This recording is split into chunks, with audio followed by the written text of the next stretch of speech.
lebih dari 170 juta orang itu berkeliaran di dunia maya. Apa hubungannya?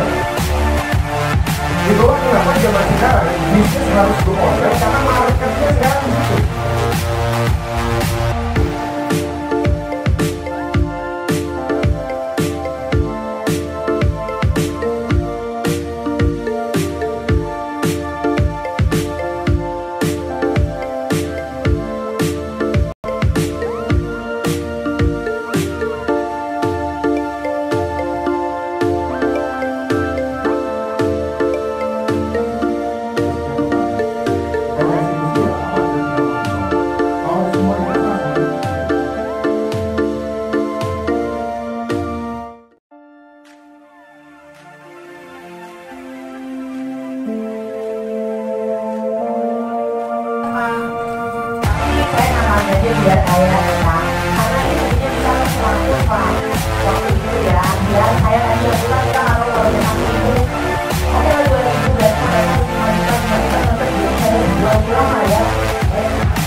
Pengelolaan Keuangan dan Kewirausahaan bagi karyawan Energi Mega Persada yang diselenggarakan di Jakarta tanggal 22 sampai dengan 23 Januari 2020.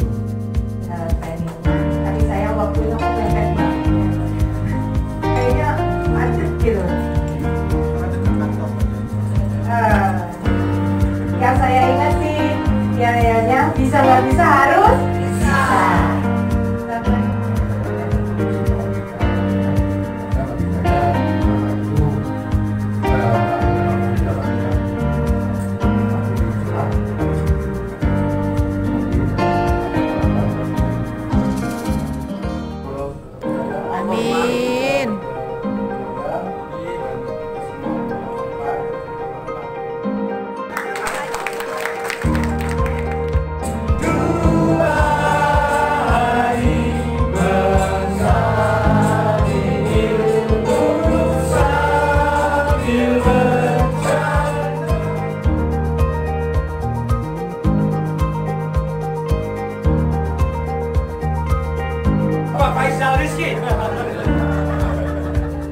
Sukses.